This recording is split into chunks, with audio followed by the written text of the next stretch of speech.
Welcome. Uh, this is our second class in the Intro to Meditation in the Indo-Tibetan Contemplative Tradition sequence. Hope you can hear me. Hope you can see the slides. Everything's working more or less okay. Um, and so we'll just give it one more minute to wait for more people to join, and then we'll start with our preliminary practice, which will be centered on preparing our body, speech, and mind for everything that we are going to discuss today. And incidentally, that very same practice is generally used as a preparation for any type of meditation, at least at some of the lineages of the Indo-Tibetan tradition. So it's basically a deep relaxation exercise, but it also works wonders eventually in terms of giving us access to the deeper levels of our own mind. So that's what we're going to explore. Anyhow, while we're waiting, please feel free to find a comfortable stationary position to wrap yourself in all the blankets or meditation shawls that you're planning to use. Again, if you feel more comfortable temporarily disabling your camera and going into sort of a little retreat bubble for now, that's fine. If you want to keep your camera on and share presence with others, also fine. Whatever feels most appropriate right now, really.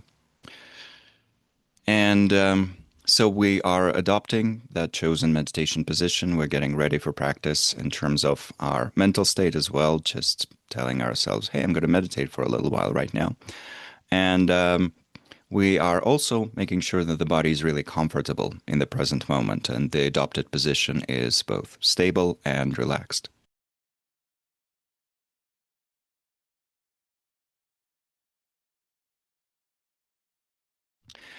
And then once we have adopted that position and checked all the parts of the body to make sure they're all positioned nicely, the first thing we do is bringing our awareness into the body, checking in with the body, noticing the overall spectrum of sensations arising within it.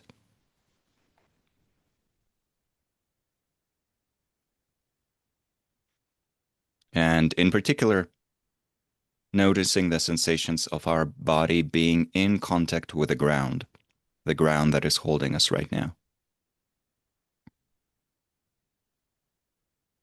The experiences of firmness, stability,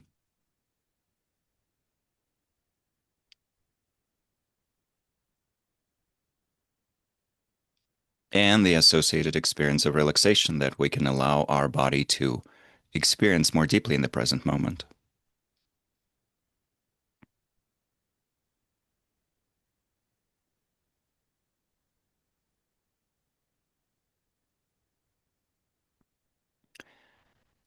Resting in these experiences, in the tactile sensations of the lower part of our body,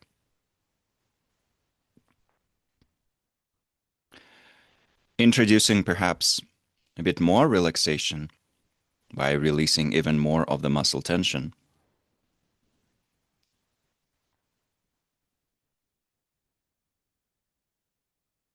And to deepen that experience, moving through the body gently in an abbreviated body scan, where we notice the sensations and release the tension, starting from our feet and toes.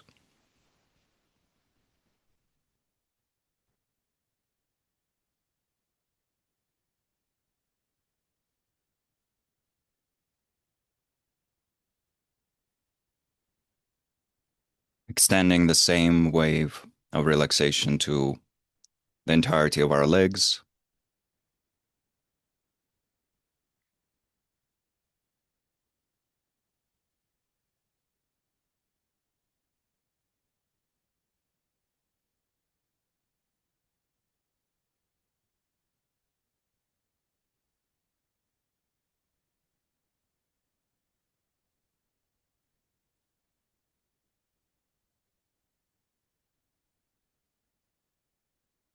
to our pelvic floor and buttocks,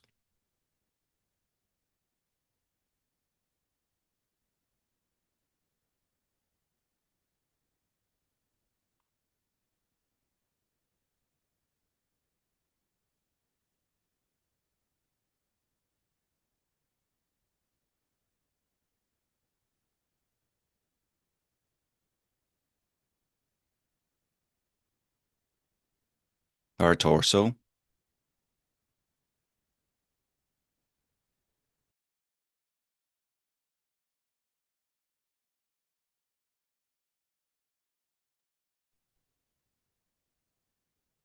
shoulders, upper arms,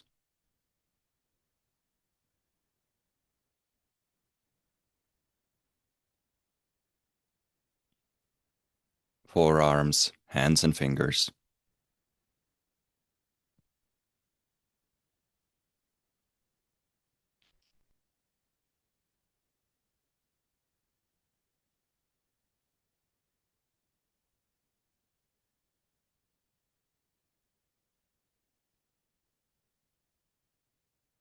our shoulders once again, neck and throat,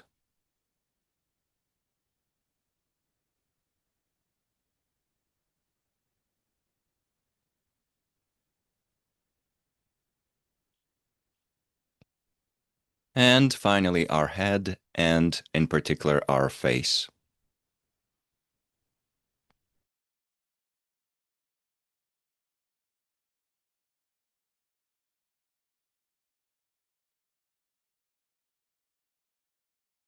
And then extending our awareness to the entirety of the body with all of its experiences in the present moment.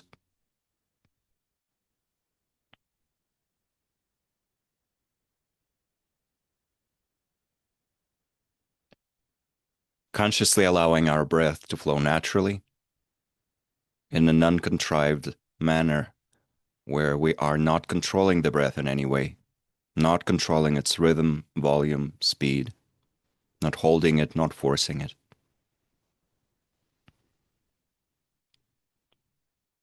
And for a little while, just watching our body expand and contract with each new inhalation and exhalation. Watching all of the sensations that change as we're breathing and grounding ourselves in that process of observation and therefore in the present moment.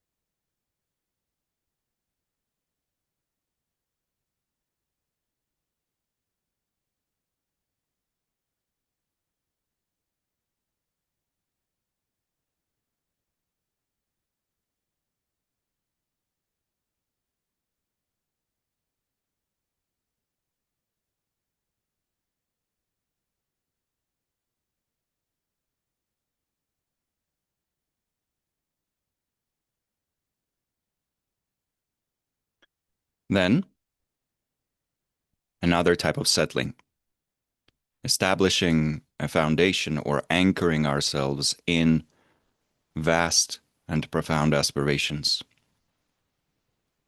And for that, thinking, what brought me here today and what are my highest aspirations with regards to my contemplative practice, my spiritual practice, my inner exploration.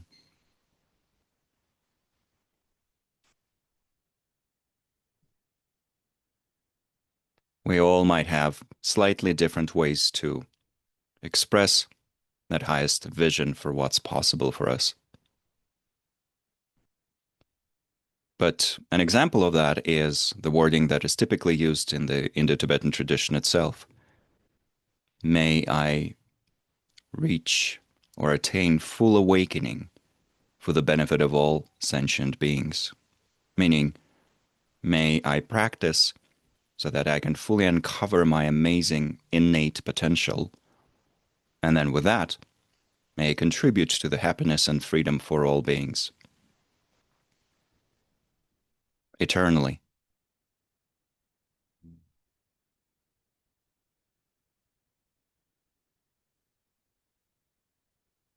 So, something of a similar nature might be used as our highest aspiration, and then to that we can add the more immediate goals and aspirations, like strengthening our emotional intelligence or reducing our stress levels, and so forth, improving our concentration, maybe. All of that we can also weave into our practice. Thinking, may my practice and my time here contribute to that?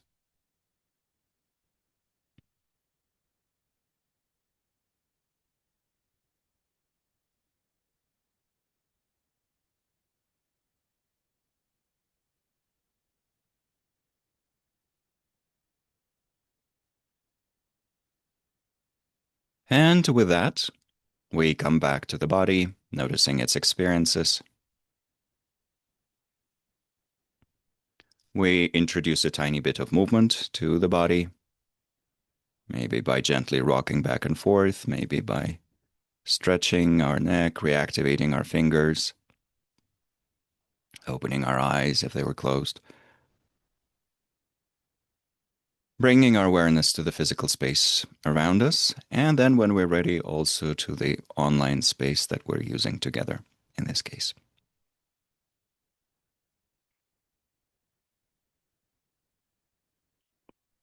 Thank you.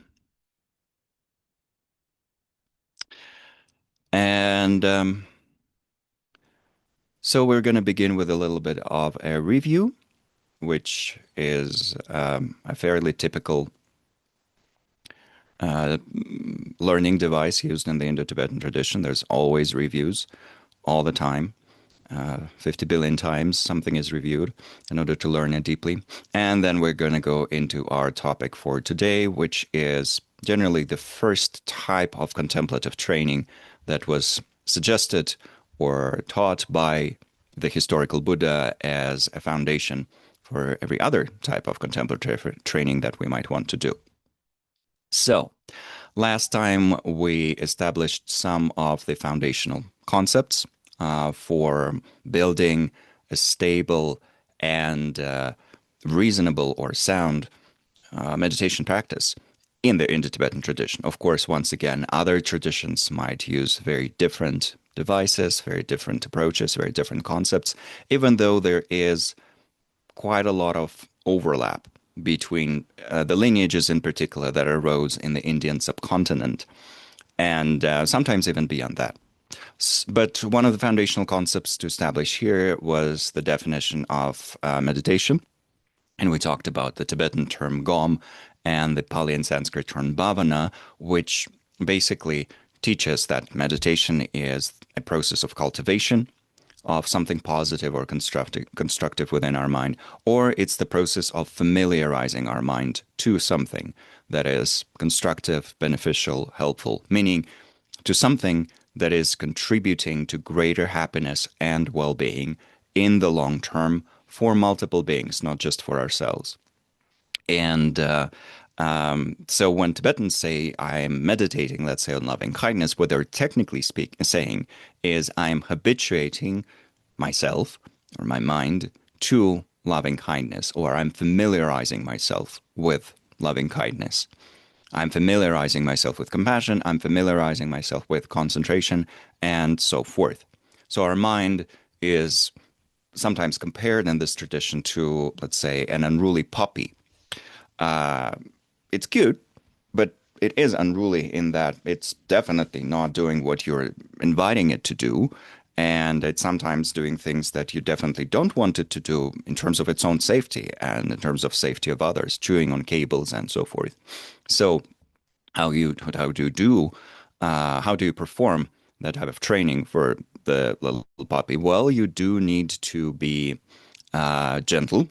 You do need to repeat things multiple times, and you do need to just create the format in which the desired types of training are repeated again and again and again, so that puppy can eventually become habituated to what you wanted to understand.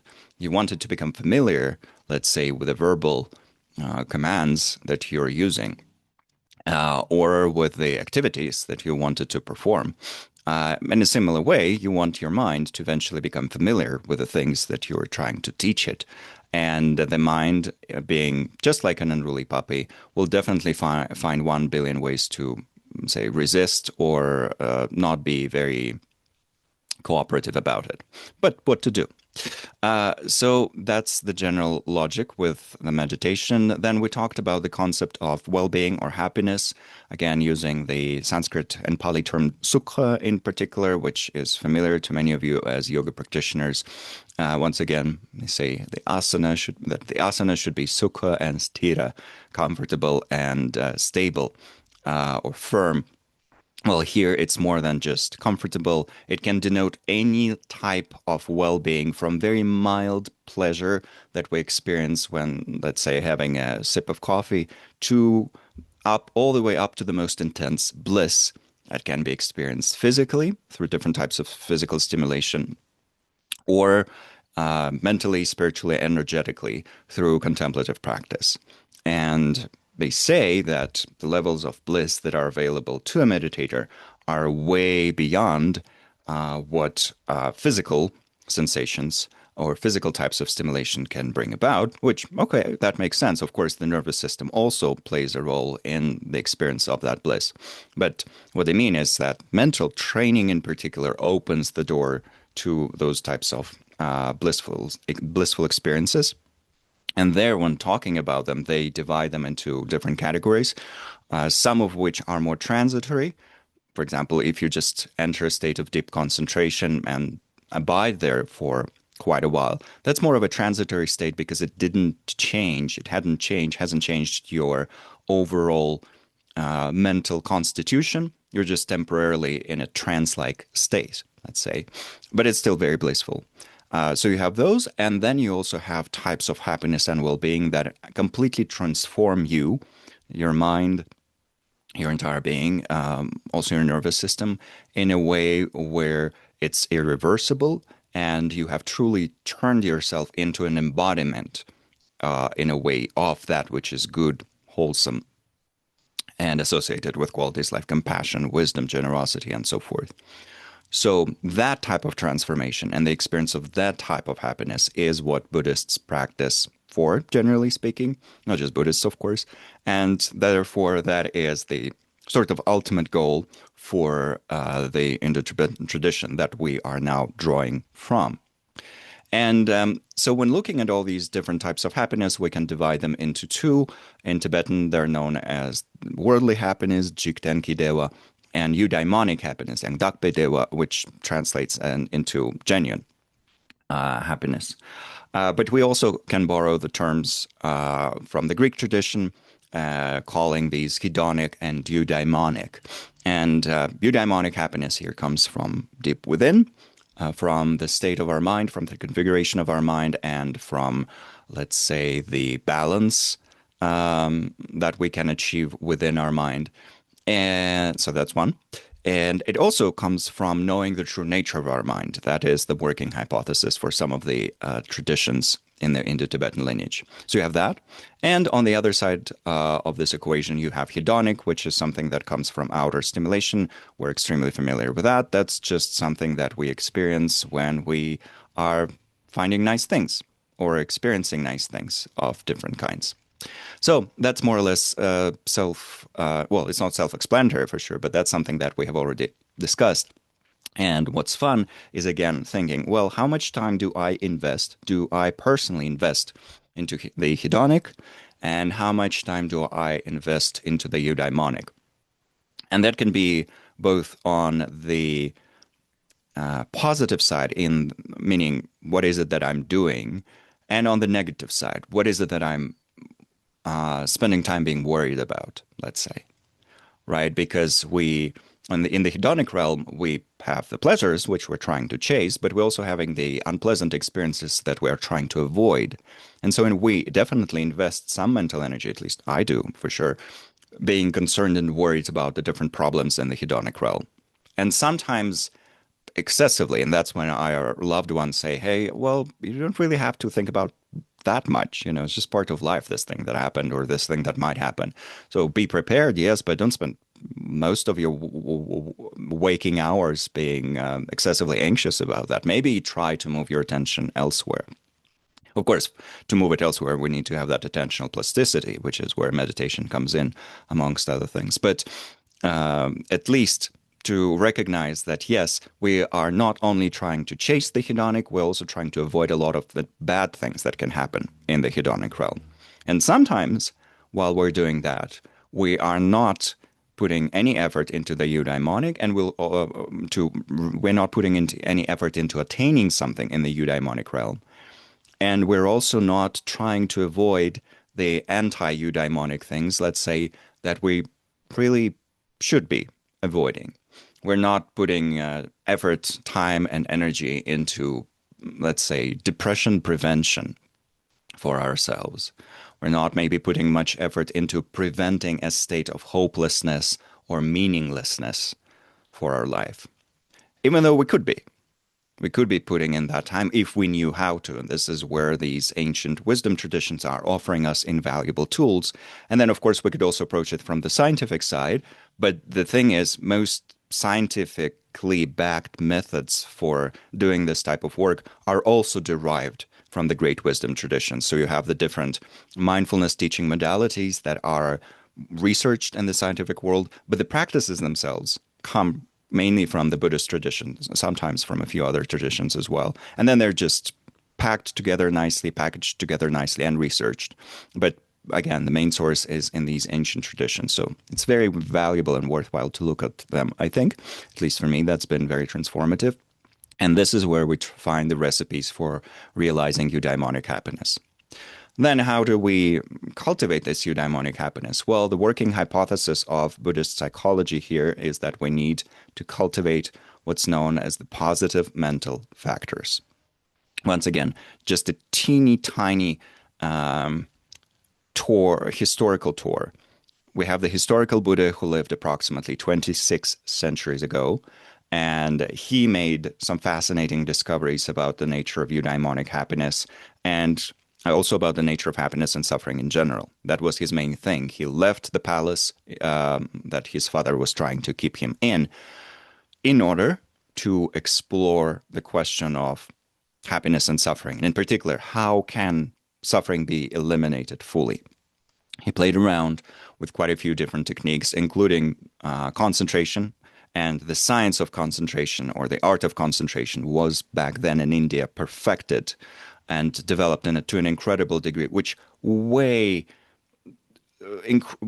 very strongly surpasses anything that modern psychology conceives as even remotely possible. So when modern psychology looks at attention and what's possible in terms of attentional training, it only covers very, very, very basic states of concentration, and it mainly actually dwells for now on different dysfunctional states in which we are very much struggling to control our attention. Ancient Indian psychology, by contrast, was focusing on incredibly refined and advanced states of concentration in which a human can rest without any mental movement, any distraction, any laxity for 4 hours, 24 hours, multiple days in a row, and so forth, without ever losing the object, without ever moving from the object, even for a millimeter. So those were the types of concentration that they were looking at. And those were quite well known by the time of the Buddha's life. And so the Buddha, being also a prodigy in concentration, a naturally gifted individual, learned the formal arts from 2 teachers in particular, perfected them very quickly, and realized, well, yes, that's blissful, but that's not liberation. So that's not enough. And then experimented with austerity or asceticism for a while. That's very well known. Discovered, no, that's also not the case. Established the principle of the middle way, as it's known, in which you don't go into either of the 2 extremes. So with regards to asceticism, he discovered, well, asceticism itself, not optimal. It really makes your body and mind very weak. But also hedonism, in which you really just gorge yourself on hedonic pleasures. That's also not optimal. You also end up being exhausted, and then what? And so he established that either of the 2 extremes, both of the 2 extremes are wrong. You have to slip in between them. And that logical principle, known as the principle of the middle way, has since been the main thing that Buddhists use to establish really anything when it comes to practical decisions. But more on that later. We'll keep bringing it up. So he established that, and eventually, through trial and error, he found the thing that in the system of psychology does seem to be definitely liberating, and that is a unique combination of single-pointed concentration and insight into the true nature of reality, supported by a wide variety of positive mental factors or positive mental functions within our mind. So he reached awakening famously and then started sharing his knowledge eventually after a period of just resting with students. A community grew around them. Some members of that community became monastics. Some remained as lay practitioners. They gained their own realizations by replicating the Buddha's experiment, and then that got transmitted onwards until eventually we have some of the holders of that information, of these practical skills, establishing the earliest universities in the world. In particular, even though the earliest university seems to be Takshashila or Taxila, um, eventually three very famous Buddhist universities were established: Nalanda, Vikramashila, and Adantapuri. And these three became the main research centers for this incredibly advanced contemplative psychology that we're looking at here. And it was in those universities that the really organized and extremely clear texts on different mental factors were compiled. And we're still relying on these texts as practitioners. We're still using these texts, and we're actually very actively using these texts now in the dialogues with modern science.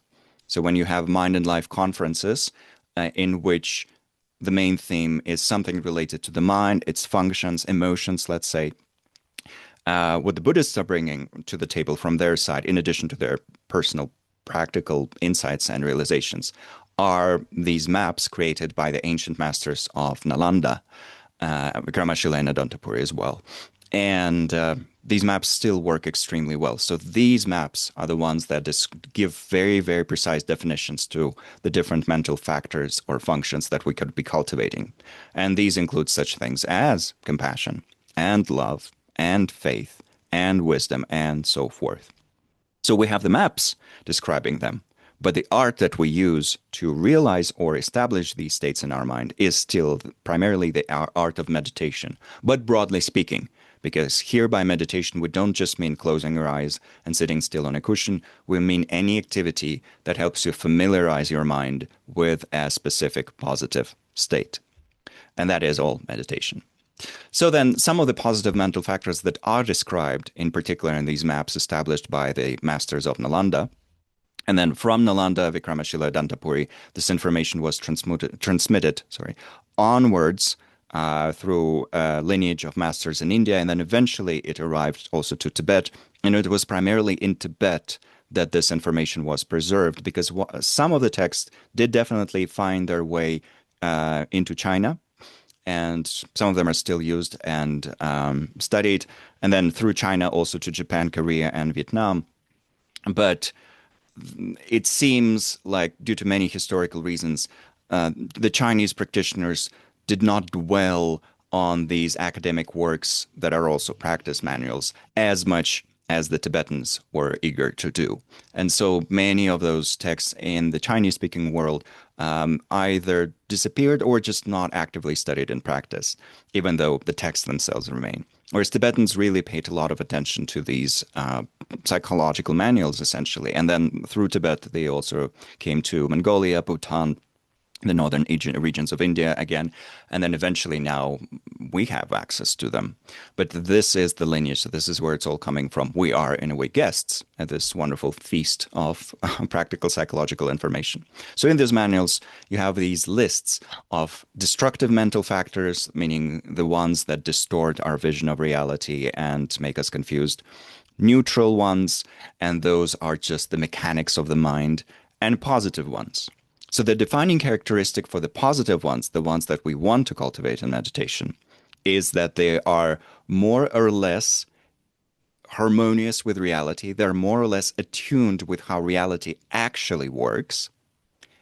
And they're called positive also because they actually make us feel good when we experience them. By contrast, the destructive or negative mental factors uh, have two characteristics as well. They cloud our vision, they distort our vision of reality. So they're liars, essentially, they're lying to us. And they also make us feel bad, especially when we look into them deeply. And so amongst those negative ones, in particular you have many, but you have five famous ones. Attachment, and here attachment is not used in the same sense as as in modern psychology. But attachment as in grasping at something, being neurotically attached to something, desiring something in an unbalanced way. We'll look into that a bit more later. So attachment, aversion, which is the opposite when you're trying to push something away because you misperceive it. Ignorance, which is the fundamental misunderstanding of reality on different levels. Pride or arrogance, that one is more or less self-explanatory. And envy or jealousy, that again is more or less self-explanatory. So those are known as five primary poisons. Sometimes they are reduced to three. Actually, we see the list of three more often in Buddhism, and then it's just attachment, aversion, and ignorance. And sometimes these lists of three or five are expanded into many, many different problematic mental states that we might have, which once again distort our vision of reality and then make us unhappy. And it is also said that in actuality, we have about 84,000 disturbing mental states. And so good luck to us in trying to deal with them, you know. That's quite a lot to be dealing with, but that's where meditation comes in. It can cut them all if we find their root. And the root is ignorance, this fundamental misunderstanding of reality, the very foundation of mental distortions. So those are the negative ones. And then positive ones, as I said, they see reality more or less accurately. And of course, there's degrees to that. And they are also making us feel quite nice when we're experiencing them. And that niceness of our experience is stable. Because, for example, with aversion, which can manifest as anger and fury and hatred even, there can be a pleasantness to it because we feel activated, we feel energized, and that can be reinvigorating. Let's say if we suffered long-term abuse and finally we rebel, we finally speak up for ourselves, that surge of energy can feel pleasant. So that's undeniable. The thing is, underneath that, there might be a distorting component to it. And then when we look into that, the distorting component is actually not quite pleasant. So there's degrees again to seeing the true nature of those mental states. And with regards to the positive ones, when we look into them, let's say into loving kindness, it's just quite nice all throughout. Even though, because it's counteracting some of our previous habits, which is especially the case with compassion, that in initial conflict might feel a bit troubling for us. Oh, well, others are suffering, but I want everything to be nice in the world. And so we do have quite a lot to figure out here. But here's a traditional list, and this is not an exhaustive list. This is just the 11 factors, I think, that were described originally as especially important for gaining awakening. That's why they were in particular prioritized. Faith, integrity, regard for others, non-attachment, non-hatred, non-confusion. So these are the opposites of the three poisons of attachment, aversion, and ignorance. And then joyful effort, pliancy, conscientiousness, non-harmfulness, and equanimity. Of course, all of these can be translated also from their original languages like Pali, Sanskrit, Chinese, and so forth in other ways. But these are translations that have been established after decades of work. They're quite nice in terms of not making us too confused. And yet for each one of them, we can absolutely still get confused because we add our own definitions to this. And that's why when we're studying the Indo-Tibetan tradition or really any other tradition, we are ideally invited to look at the traditional definitions of everything and to make sure that's the one we're using for the discussion here. But this is just a traditional list. What is also helpful sometimes is just to take a notebook and think of, hey, what positive qualities do I want to cultivate in my mind? And just write our own list.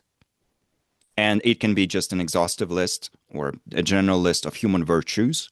Hey, what are the good qualities for humans to have?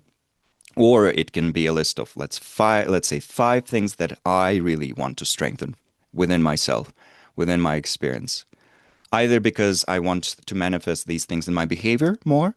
Let's say I do want to be more patient with people because maybe I am short-tempered. Or because I want to experience these things. Joy. I want to experience more joy or lightness, lightness of being, delight. That is absolutely doable through meditation. Buddhism has at least 7 types of joy that it's teaching us to cultivate. Great, I'll just do that. So we write that down. And of course, inevitably, that will also be something that gets radiated towards others as well as we're cultivating it. So definitely a meaningful exercise to do, just considering that. And then, as a slightly different technical note, when Buddhists work with the cultivation of these mental states, and everyone is welcome to do that, it's just we're making ample references to how it's done traditionally. They use two types of meditation, as it is traditionally called, but we could also say two different psychological processes: stabilizing and analysis. So stabilizing meditation, sthapya bhavana, means that we're just holding our mind in one place or on one object or within one state for as long as we can. We just rest on something. And through resting on something, we, of course, develop a familiarity with it. If every day you listen to the same song 70 times, you would, after a number of days, learn that song quite well. That's inevitable. So that's the logic behind stabilizing meditation. Let's say you come to the Louvre, you sit in front of a picture, and you just gaze at that picture for multiple hours. Again, you would develop a familiarity with it, inevitably, if your attention is really on that picture, at least in short bursts, if it's not just all over the place. So that's holding. That's obviously helping with familiarization. But the thing is, before we look at that painting or before we listen to that song, we have to have that painting. And we know, so with mental states, we need to know how to turn them on. Maybe I want to familiarize myself with loving kindness or compassion or wisdom, but how do I turn them on in order to rest within them? That's the real question. And this is where analysis comes in, or analytical meditation, vichara bhavana. Analysis here does not mean that we're just dissecting something to understand how it works. Sometimes that is the case, but not always. Here it means that we're going through a particular mental sequence, a sequence of arguments or a sequence of steps that eventually bring us to the desired mental state, whatever that is. That desired mental state might be a state of empathy. It may be a state of compassion. It can be a particular aspect of wisdom, let's say recognizing the impermanence of something. One meditation that is done particularly often in the Tibetan tradition is meditation on our own impermanence, meditation on our mortality, which is said to be extremely helpful in many, many ways, recognizing that we will die and we need to do something about it. So some practitioners, including many of the great masters, meditate on their own mortality 6 times a day.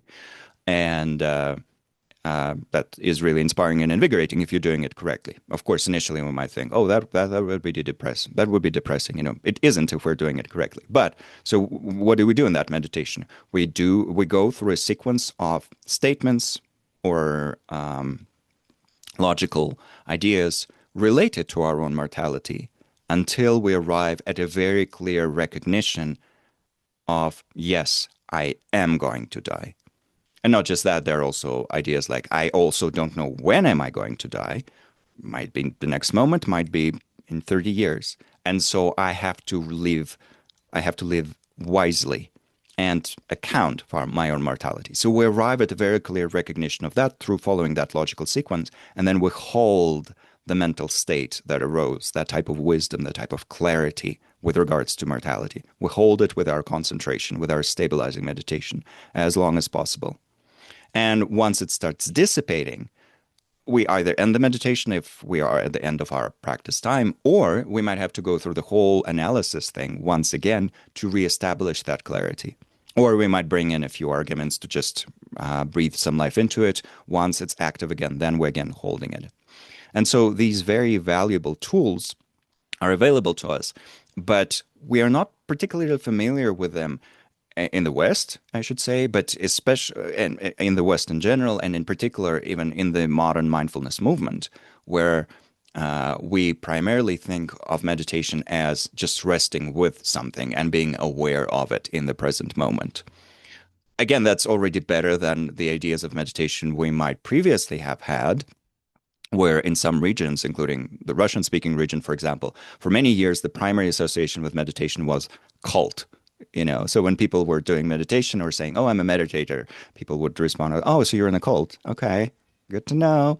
So, we've moved past that, but we're not yet at the level of recognition that is established here, the level of understanding that is established here, where they say, hey, these are just two psychological instruments that we have within our mind. And if we use them skillfully, every single one of these positive mental factors and pretty much any other positive mental factor that we can think of, they can be established, strengthened, and they can just become a part of our nature, a part of our character, which, as we know, is humans' destiny. Like that. That's that whole thing of thought to action, action to habit, habit to character, character to life or destiny or fate. So this sequence here can be done. This sequence here can unfold consciously and deliberately from our side if you're using these two primary types of meditation.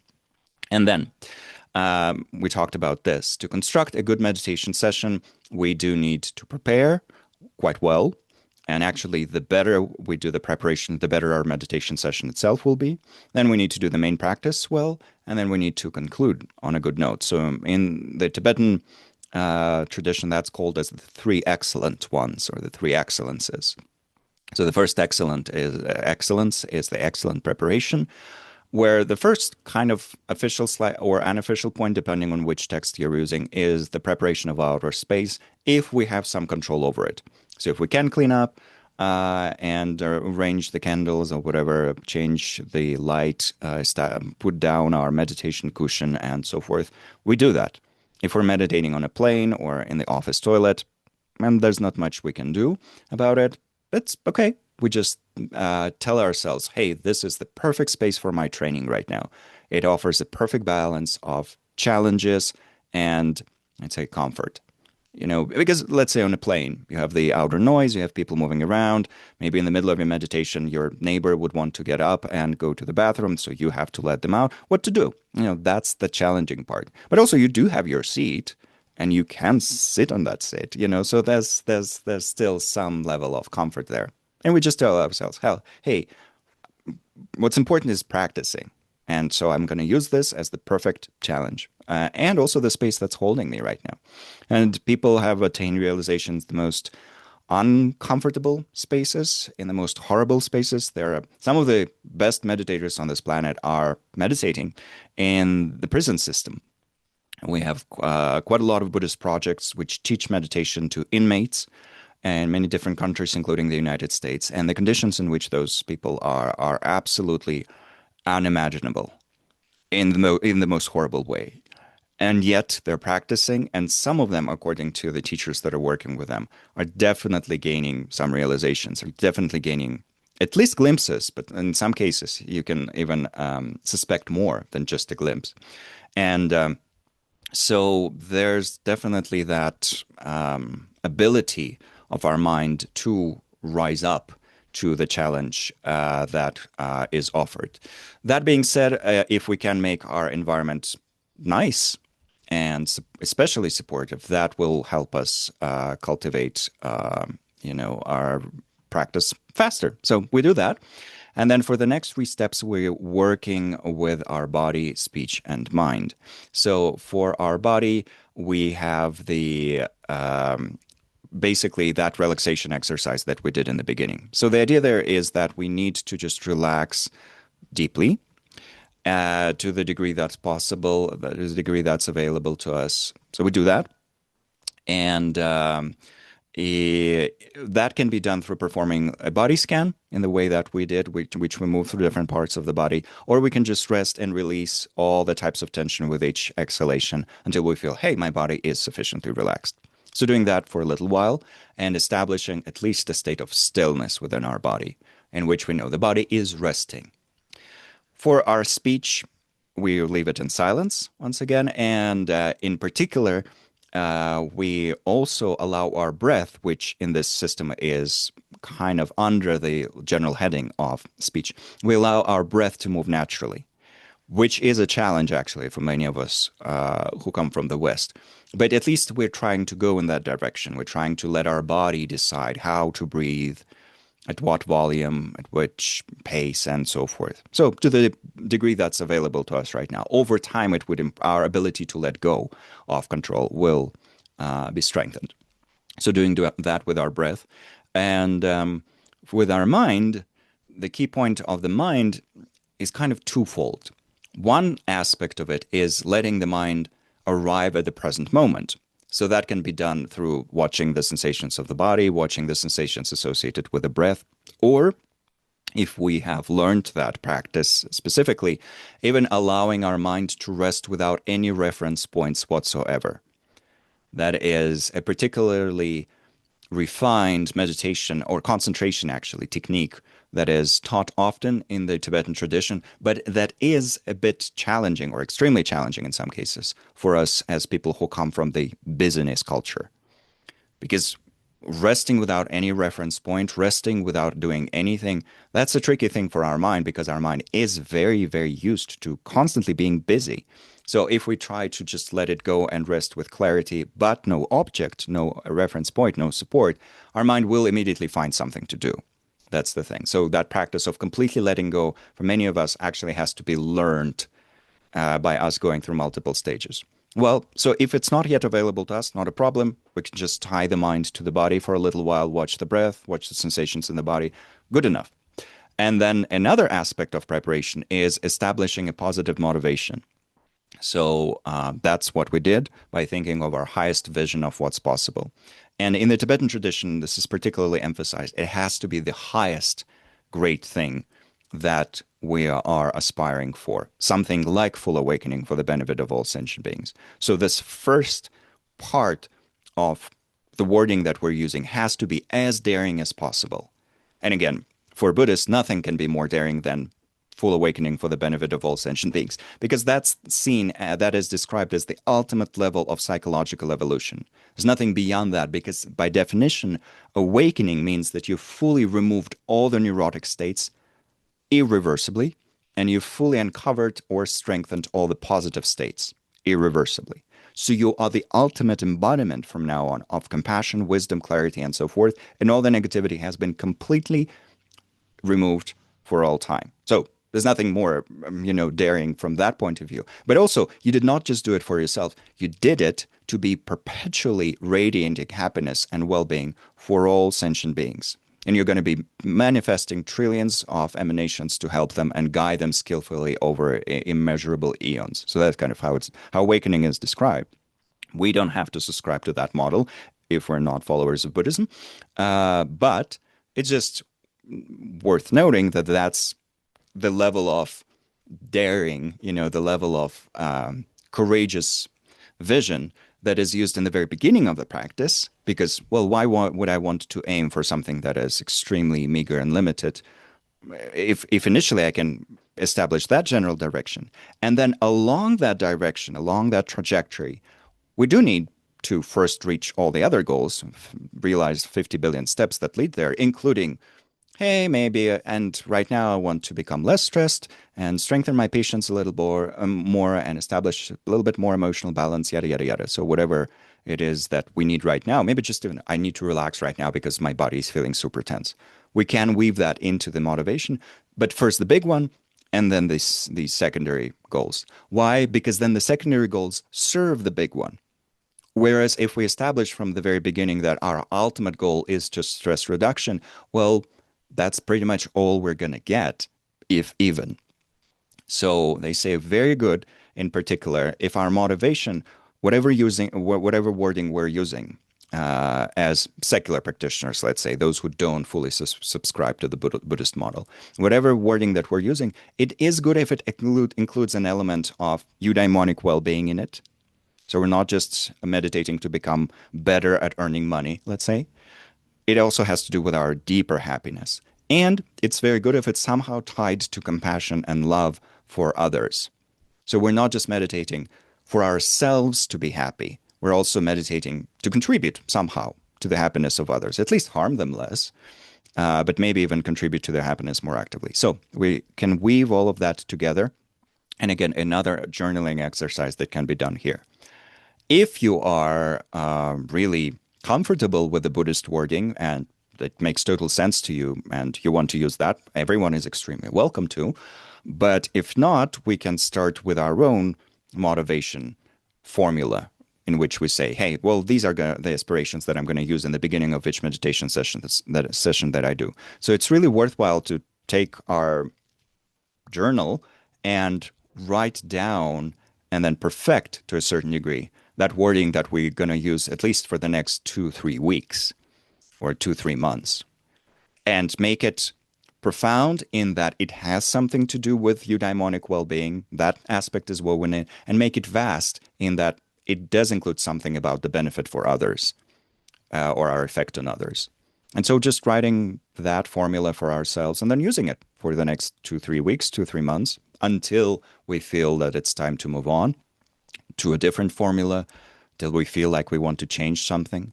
And that's also how some people eventually arrive at the Buddhist one. They don't just jump right straight into it. They start with these more, let's say, basic or universal or secular formulas. And then over time, the Buddhist one starts making sense to them. It doesn't have to everyone, but it does start making sense. And then you unpack that and then you integrate that into your meditation. So all of that is the preparation. When you're starting any meditation session on any practice, you would devote some minutes in the beginning to this process. And so depending on how good you are at this process, it can take anything from 30 seconds to 7 minutes, 6 minutes. Of course, if the entirety of your practice is 7 minutes, you wouldn't be spending 7 minutes on preparation unless you're just now training in this relax the body, let the speech rest in silence, and let the mind be in the present moment, which you can also do. But if you're training in some other practice primarily, let's say you want to meditate in loving kindness, and your whole session is 8 minutes, you set 8 minutes on your timer. You wouldn't be spending the entire 8 minutes on just the preparation, so you allocate the time appropriately. And again, for some instructors in their guided practices, they do include that. Some instructors don't. So again, depending on what's included or not included in your meditation, you either have to add these points, or you can if you want to. Or they're just already there, so you just listen through the meditation. The preparation is already taken care of right there. Usually, no meditation will include preparing the outer space, or very few would. Some do actually, especially if it's like a long yoga nidra practice in which they first tell you to arrange your blankets and so forth. So then that part is included. But for shorter meditations, not so much. But then the key points of the body, the speech, and the mind are included in many guided practices from the Indo-Tibetan tradition. So you could just perform them there with the voice of the instructor. And then you arrive at the main part, which is just performing the chosen practice, whatever it is, let's say loving kindness, or meditating on impermanence and death, while trying to avoid distractions and follow the instructions well.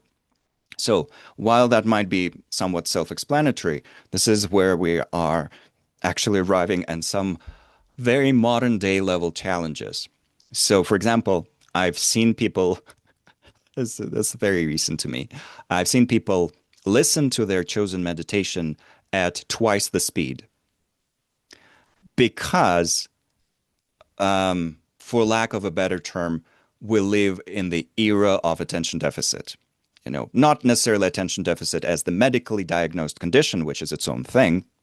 And there's a lot of, ideas around that, different theories, different interpretations, different criteria for how to establish what ADHD is. So not even talking about that, but just we live in an era in which we are really struggling with being stable with our attention collectively. Most of us, 99% of people on this planet, at least. And I'm being generous here. So, listening to meditation at twice the speed, listening to a meditation while scrolling through Instagram with one of your eyes open, listening to a meditation while looking at the TV and the TV is showing you something, just like all sorts of things. So when we catch ourselves doing any of that, plus of course the more traditional things of just getting distracted and daydreaming while we're practicing. When we catch ourselves doing that, we try to improve the quality of our practice by really staying with the practice itself instead of doing something else. So not multitasking beyond the multitasking that a particular practice might entail. So when you're listening to a guided meditation, you're actually multitasking in that you're supposed to perform what's being described, but also listen to the instructions. That's already distracting enough in a way. So eventually, you definitely want to move in the direction of being someone who guides themselves, self-guidance. But that takes time, especially when you're learning the more complex practices with multiple steps or multiple logical arguments within them. So that's okay. That level of multitasking is okay, but beyond that, trying to not do too much, and of course, following the instructions well. That's not something that's new. But what happens sometimes is that you are given very clear instructions about how to perform a particular practice. And instead of following them, these instructions, you make your own stuff up as the meditation unfolds. So, for example, many years ago, I was interpreting for a teacher who was guiding, I think, a meditation on impermanence, actually.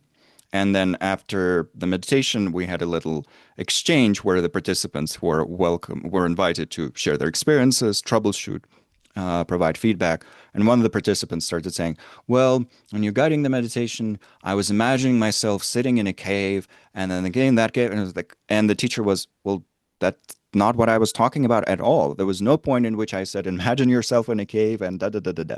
You were just invited to consider these particular points. But this person, because they spend their time imagining themselves in a cave and doing God knows what, arrived at a very different result. And they wanted to share that as a problem that arose in their practice. But the entire problem arose from the fact that they were not doing what was being taught in the practice. And that is the thing, another thing with meditation. We think, coming from our very complex cultures in the West, that we're allowed to do whatever we want. And that is true in a way. Legally speaking, we are allowed to do with our mind whatever we want, and also to a certain degree with our body, even though that they're trying to control that, and probably, you know, we're not generally moving in the best direction in that regard, very Orwellian. But we are allowed to do whatever we want with our mind. No one's arguing against that. But if you want to get a specific result from your meditation, you have to use the meditation in a very specific way. It's the science of working with your psyche. And it is a science that is as complex as any other branch of medical knowledge. You wouldn't say, hey, as you're learning brain surgery or maybe hearing about brain surgery, you can't say, oh, well, you can, but that's not going to be very reasonable. Oh, I'm just going to take a knife and cut my own brain in this particular way, and I'm allowed to do that. I mean, yes, but why? So in a similar way, as one slightly eccentric Buddhist teacher said one time, you do have the freedom to poop your pants. Doesn't mean it's a great idea. So similarly here, we do have the freedom of do whatever we want, but there is a reason for why these things are taught as instructions that have to retain a certain shape for us to get a certain result. If we move too far away from that shape without really being a master of the art already, the whole thing will unravel. And the result that we will get might not be as good, or it might actually be bad. Meditation can absolutely be harmful if done incorrectly. That's the thing. There are a lot of sensationalization around, oh, the dangers of meditation. And it's about, I always kind of cry and laugh about it because people say, oh, meditation can harm you. But it's exactly the same as saying physical exercise can harm you. Because meditation is a billion different techniques, billion different things, and many of them, from a Buddhist point of view, are not even a meditation. They're just daydreaming or God knows what. So saying, oh, meditation can harm you is exactly the same as saying physical activity can harm you. Well, of course it can. But it's very clear that, let's say, doing push-ups is not as dangerous as jumping out of a plane with a parachute. A very different level of risk for your body. Or let's say, snowboarding in a very challenging environment or taking a leisurely stroll in a park. Not the same level of potential danger for our body, but we sensationalize it. But that is absolutely true in that if you do start jumping out of a plane or performing your own uninformed types of physical activity or mental activity, there could be potential dangers. So that's why when we're talking about this excellent part, we're saying follow the instructions well. Of course, the prelude to that is making sure that the instructions are valid and that the person that offered those instructions knows what they're talking about. That we're not just taking a random meditation from such libraries as the Library of Insight Timer, which at this stage has thousands, many thousands of meditations. We're just following some random dude who made it miss up as he went along. Because if we have the freedom to do that, but we don't know what the results will be. We're working with our psyche, and we can really tie it up into knots that no psychiatrist will be able to then undo, or very few would be able to undo. So to be careful with that.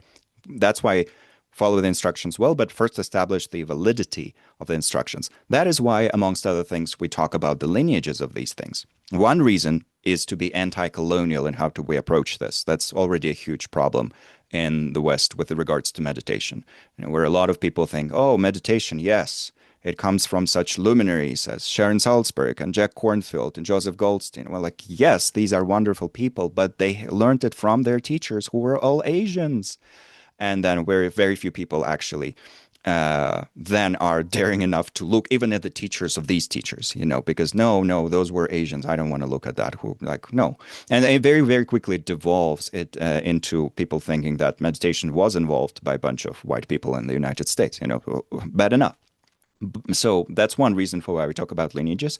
But the other one is to establish the validity of the instruction. Who practiced it? For how long? Did they use it for about 1,000 years? Did they troubleshoot it throughout that period? Did they establish that there are potential pitfalls here and there, but you can avoid them by doing this and that?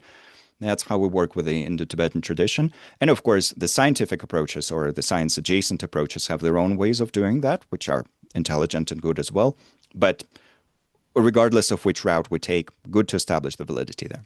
And then the excellent conclusion, dedicating the effort from our practice to our highest aspirations and reactivating the body.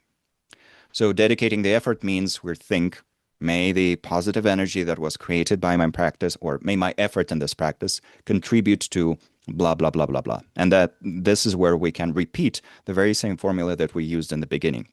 And together, the excellent preparation in which that part in which we establish the motivation and the excellent conclusion, this part where we're dedicating the energy, contribute to what is psychologically known as cognitive intelligence or cognitive balance. So this term cognitive, which is not known to that many people, comes from psychology, but in particular in the last decade or so, it was popularized by Dr. Alan Wallace, who developed the concept of cognitive balance, once again, with different imbalances opposing it. And cognitive really refers to our ability to will, to aspire, to desire, to plan. So that's the part of our mind that is responsible for volition of any kind. We have emotions, we have cognition, we have other aspects of our mind, and amongst the different parts of our mind, we have what is known as conation. So volition of different kind, desires, wishes, aspirations, plans. That is the least researched aspect of our mind in modern Western psychology. And funny enough, Buddhists have a lot to say about this. In the Tibetan tradition in particular, it has really perfected the art of cognitive training. And one really tiny exercise that it offers us is to establish the motivation before any other practice or really any other positive activity at all. We can establish the motivation before washing dishes if we want to. And it's really a great practice actually to do before sleeping. I say if you sleep in a virtuous state of mind, meaning if you motivated your sleep, let's say with compassion, every moment of your sleeping and dreaming will be sowing positive seeds in your mental stream. And then when you finish that positive activity, whatever it was, or neutral activity that was turned into a positive activity by that motivation in the beginning. That's where you dedicate the energy. And again, that helps you reestablish these really vast cognitive aspects of your mind, vast aspirations, so that over time that can grow and sow seeds. So this cognitive training is incredibly important in the Indo-Tibetan tradition. And you have, and this is going to start soon in the calendar year, these vast prayer festivals called Mönlams. Mönlam is just a name for any aspiration prayer. Literally means Mön aspiration and Lam path. So it's aspiration prayers are literally called paths of aspiration or paths of aspiring. But you have the term Mönlam is also used for big, usually 2 week or 10 day festivals in which lots of practitioners, thousands of practitioners come together and for, again, 2 weeks or 10 days, usually at the beginning of the Tibetan lunar year, or close to that, they recite extremely vast aspirations for the well-being of the world, for the awakening of all sentient beings, for world peace, and so forth. So you will have quite a lot of that happening come February and March after the Tibetan lunar year starts. And it will usually happen in some of the holiest places for Buddhists, like Bodh Gaya and others. So you have people coming together for 2 weeks just to generate aspirations, essentially.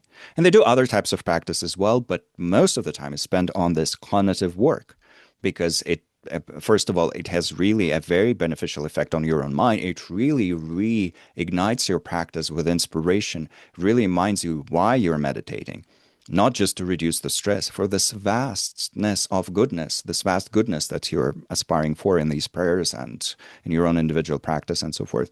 It really reignites your practice, but also, of course, from a Buddhist point of view, it does affect the group dynamic that we collectively have. So these are the two reasons for why these are performed. So that's cognitive training, and a tiny, teeny, tiny version of that is the steps of preparation and conclusion. So all of that being established, what is it that we do as our primary training? This was all about preparation, conclusion, kind of the framing or the book ends around that training. What is the primary training? So this is where we arrive at part two. And part two starts with the following idea. The Buddha, historical Buddha, and really all of his followers amongst most of the traditions were working with a threefold strategy for cultivating eudaimonic well-being. Just 3 steps you need to really deeply cultivate eudaimonic happiness, and at the different levels of that. Once again, eudaimonic happiness or genuine happiness is the one that comes from within, the one that we bring to the world as opposed to what we're taking from the world. Yeah, basically, with hedonic, it's what we imbibe. It's what we absorb, consume, and we consume all sorts of things: entertainment, food, our time with others, the company of others, and of course, billions and billions of dollars for some people. That's also the case. But it's all coming from that, and we're trying to put it in and somehow hoping that it will bring about happiness. Pleasure, it can. Genuine well-being, not so much. They say, this is the model with genuine happiness. Genuine one comes from within, from what has been structured in your mind and from its true nature, because this is the working hypothesis for some of the traditions in the Tibetan lineage. They say the very foundational nature of our awareness, of our mind, of our consciousness is boundless bliss, imbued also with all the positive qualities of compassion, love, generosity, and so forth. And our work or our job in all of this is just to remove the concealing layers, the veils that obscure that foundational happiness, which is our true nature. Some traditions describe it differently. They say we just have the potential for that, akin to an acorn. And then if we grow that acorn, we'll get the tree.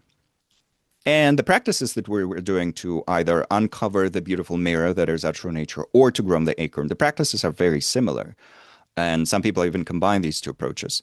But I think for some of us in the West, especially if we grew up with a very negative view of who we are, either a religious one, oh, I'm a horrible sinner, nothing can be done about that, not much can be done about that, or if we grew up with a very hopeless, materialistic, reductionist view, which is way more depressive than I think anything related to sin and so forth.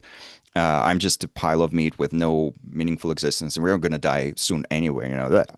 So if we grew up with any of that, this reminder that there's a very different view with regards to our true nature can be really inspiring if we contemplate it deeply, which is why There's a lot of effort put into by the Western academics and Dharma translators and so forth. A lot of effort put into translating the main texts and teachings related to what's known as the Buddha nature theory, this theory of our amazing innate potential.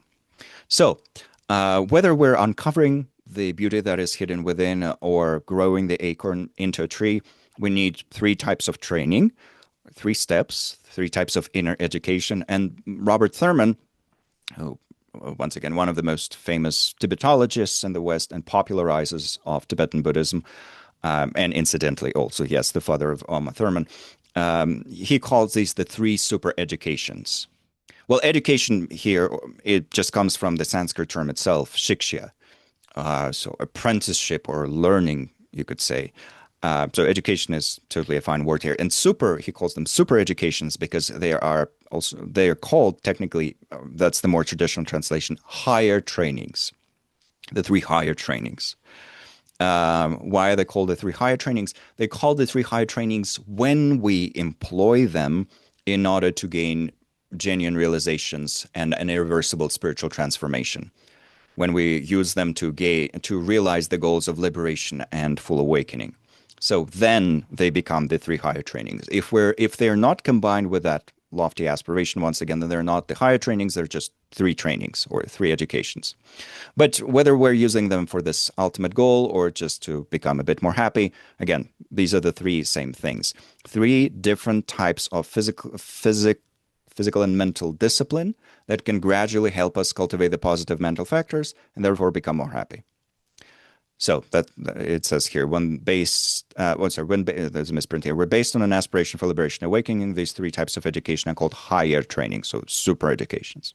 What are these three educations? They unfold, by the way, step by step. Ideally, even though when Westerners come to this, of course, they completely mix up the order and then don't get any results. And they're like, oh no, what happened? I don't know. Well, you didn't follow this very sequence that was offered by the Buddha. What is the sequence?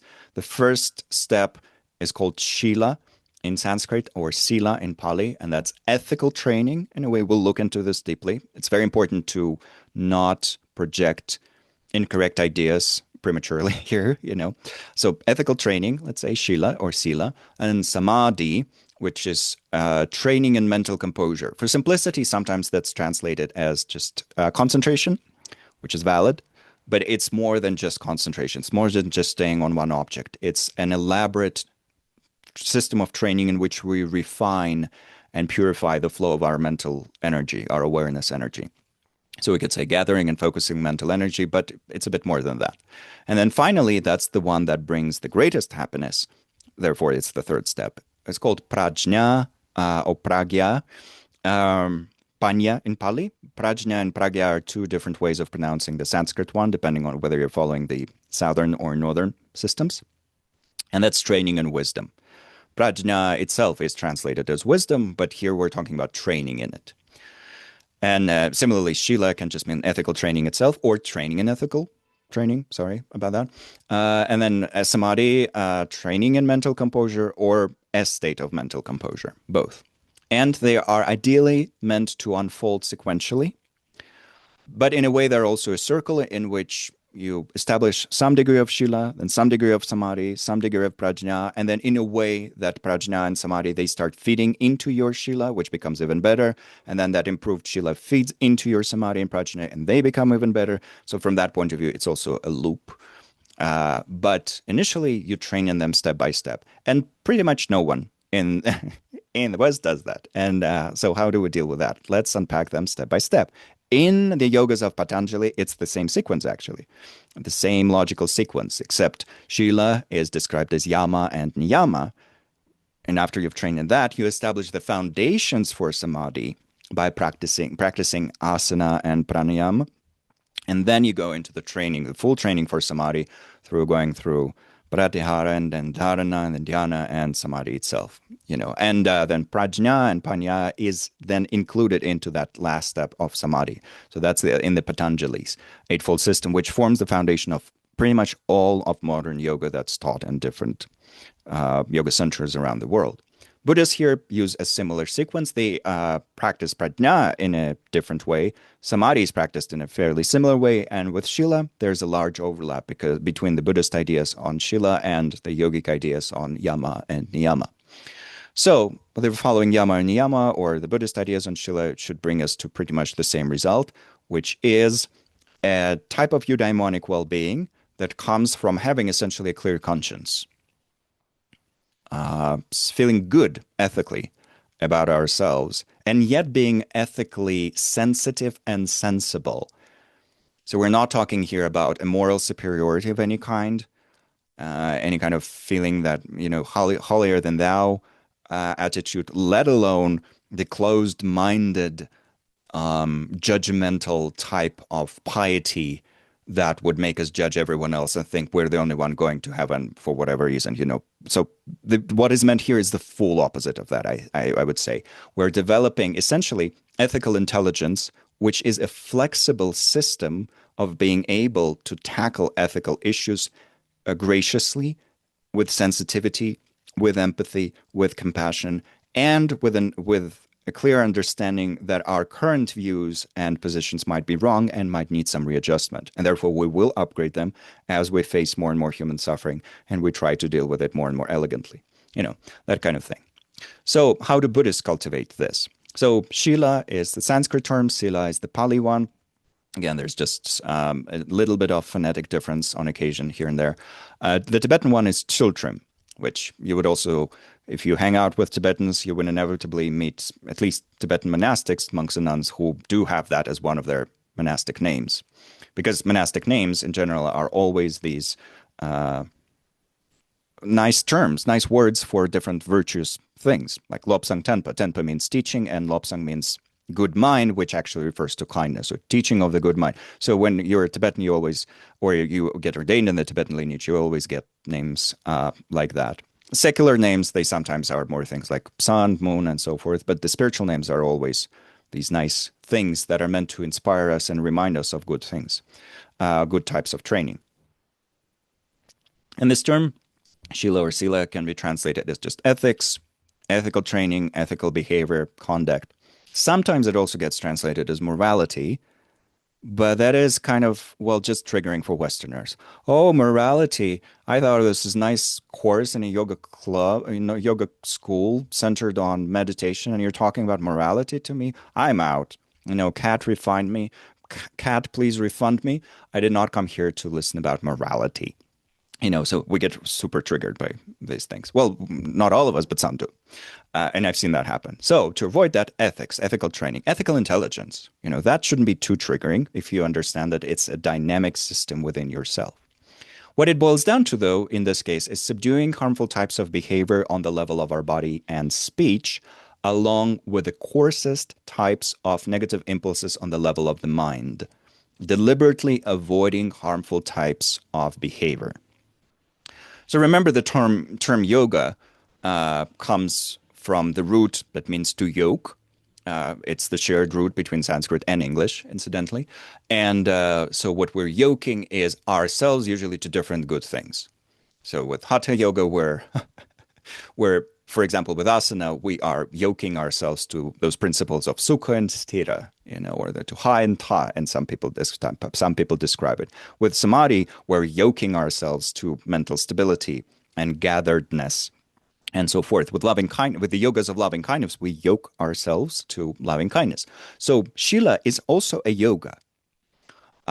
We don't often hear that, but that's the thing. And yama and niyama, which also are a form of Shila, are also things we need to yoke ourselves to. Yama are the things that we avoid. Niyama are the principles that we establish, such as santosha or contentment. And so here we are yoking ourselves to these new levels of self-control. Or you could say, in asana practice, we train in such qualities as flexibility of the body, suppleness of the body, the ability to hold a position, and so forth, and more things, obviously, and you know way more than I do about these things. With Shila, we develop moral suppleness, moral stability, and so forth. Again, moral here is not used in a moralistic state, but simply in a practical one. We learn to control our impulses physically and mentally first, physically and verbally first, mentally second. Why? The mind is much more difficult to control. It is easier to sit still for 45 minutes than it is to have our mind be still for 30 seconds. And initially, of course, people struggle with sitting still as well, but they do improve in that much faster than they do improve in terms of concentration. That's the fact that I've observed many times. Here, they offer us this training in which we'll learn to avoid the worst types of behavior on the level of our body and speech first, and then on the level of our mind. So in the Buddhist tradition, training in Shila forms the foundation for training in Samadhi and Prajna. Through this training, we strengthen beneficial mental states and learn to control our physical, verbal, and mental energy. So already, when we're training in Shila, we're strengthening some of the positive mental factors that we outlined earlier. Remember, there was that list of 11 virtues that are especially important for awakening. Two of these virtues were integrity and regard for others. Integrity is a mental factor that helps us avoid destructive types of behavior because we respect ourselves too much. I respect myself too much to be stealing. I respect myself too much to be destroying the planet. I respect myself too much to be gossiping about people and ruining their reputation, and so forth, whatever it is. I respect myself too much to be killing people. That's integrity. And then regard for others is the mental factor that cares how our actions reflect on others. And so that's another mental factor that therefore inspires us to avoid the destructive types of behavior. I care about how my actions would reflect on you or make you feel. I care, for example, that, let's say, we do have an identity of a yoga practitioner. I don't want to do that because I don't want people to be disappointed in yoga practitioners.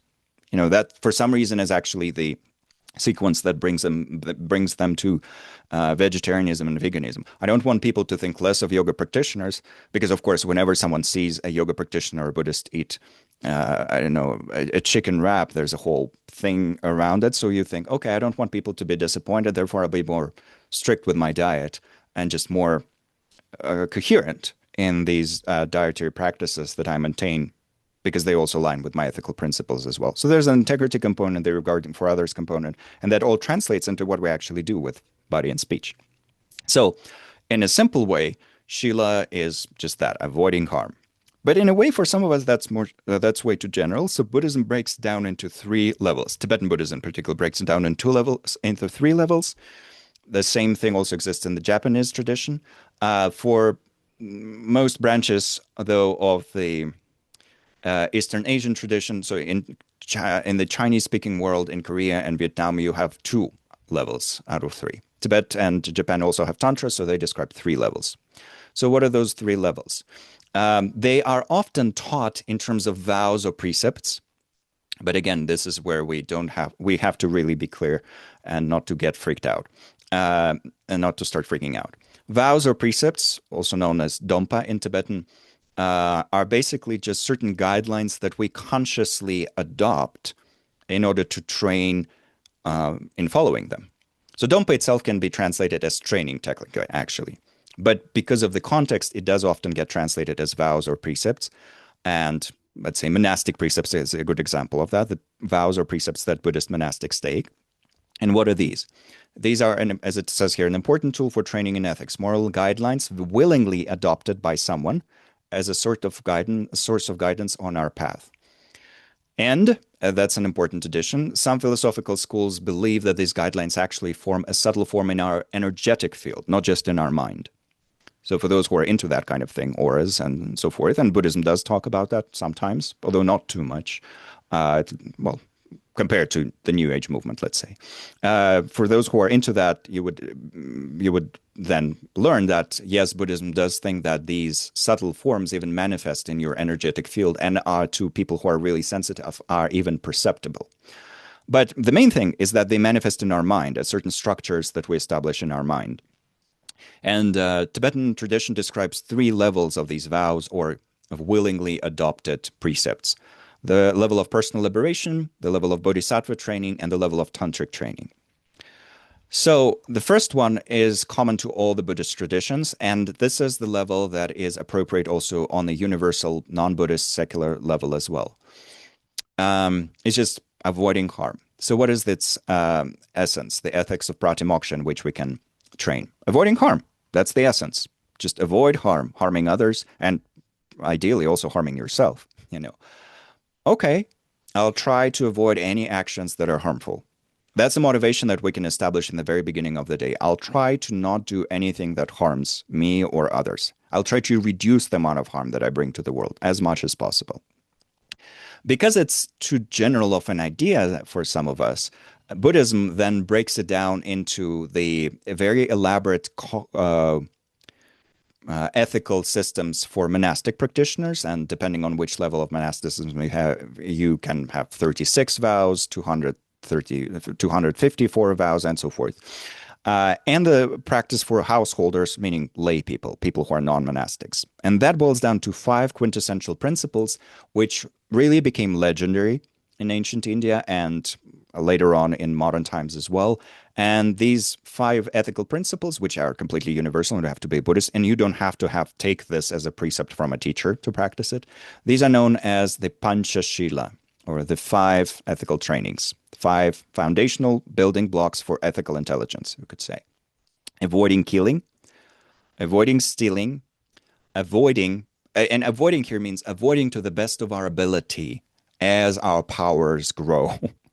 As our ethical intelligence grows, our awareness grows, our self-awareness grows, amongst other things, to the best of our ability, avoiding unkind and unwise sexual behavior, avoiding lying, and avoiding intoxicants. The Buddha offered these as the very, very foundational ethical practices that would help us strengthen our mind, establish lots of good stuff in it, and form a foundation for then training in samadhi. The logic here is that if we don't have these foundational aspects of Shila, in our samadhi, our mind will not be stable enough. First, because we don't have the necessary mechanisms in our mind strengthened to the sufficient degree, such as self-awareness and self-control. And second, because our mind will actually be overwhelmed by regret, self-doubt, and other things that stem from having a conscience that is not at all clear. Which also is self-explanatory. So in a very simple way, we always give this analogy. Why does a Himalayan nun living, let's say, in northern India, beg her superiors to let her go into a 3-year retreat in a room that's 1 meter by 2 meters? She would sit in that room for 3 years, get the food through a hole in the door, and not see anyone, and barely be able to move for 3 years. And she's begging, please let me do that. Please let me do that. Why is she doing that? While people in the prison system think that solitary confinement is one of the worst inhumane things that they could go through. And actually, it is considered a form of torture and forbidden in many countries. What's the difference? Sometimes solitary confinement cells are larger than those retreat cells that they have. So what's the difference?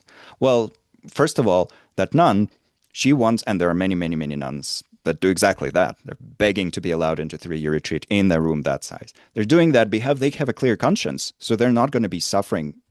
Their own conscience is not going to be torturing them in that. And on top of that, they would have an amazing opportunity to uncover greater degrees of eudaimonic well-being while sitting on that tiny bed or that tiny mattress that they're sleeping on for 3 years and doing their practices. For someone whose conscience isn't clean or clear, to be in a solitary confinement and also not having the tools for eudaimonic well-being, that is absolutely something that can turn you insane, fully unbalance your psyche in an irreversible way, in a way where no magical power will then be able to fix your mind in this lifetime again. So that's the difference. That clear conscience element is not to be overlooked. So the Buddha said, to have samadhi later and prajna, concentration and wisdom, you first need some shila. So here's a way to go about developing it. Try to the best of your ability to avoid killing humans, especially others, as much as possible, please. Then stealing, which means taking what is not freely and voluntarily given. Unkind and unwise sexual behavior, primarily in the Buddhist context, refers to going outside of the agreed on parameters of our relationships and the relationships of others. So I can't emphasize this enough. Agreed upon parameters, right? Because people can be in very different configurations. Buddhism historically had all sorts of configurations within Buddhist cultures. It had polyamory, it had polyandria, in which one woman has several husbands. It had two brothers married to two sisters. It's like all sorts of things. But the Asian cultures had it all. Tibet had it all. So the point is not monogamy per se, unless that's the established parameter of your relationship, but making sure that everyone is on board with whatever is going on and there's clarity, there's no lying, and from that point of view, not cheating. You know, I'm adding all of this because sometimes people hear no cheating on your partner and then they think, oh, just the boring old monogamy, which might not be the case in your relationship. Who knows? So I'm establishing that in the way that it's traditionally described with greater detail. But it also includes things, obviously, such as not violating sexual consent, which has to be, clearly and enthusiastically given, and also making sure that, let's say, you are in touch with your sexual health, and so therefore there's no transmission of something that you don't want to transmit to others, yada, yada, yada. So those just the basic foundational things. Avoiding lying, which is distorting the truth, quite obviously, and also spreading misinformation. That's kind of under that heading. And avoiding intoxicants, which in this case, some people take it as more strictly, as a strict precept to not take any intoxicants at all. But if that's not the case for a particular practitioner, what they're trying to do is not get actually intoxicated. So the problem is not one glass of wine. The problem is losing control.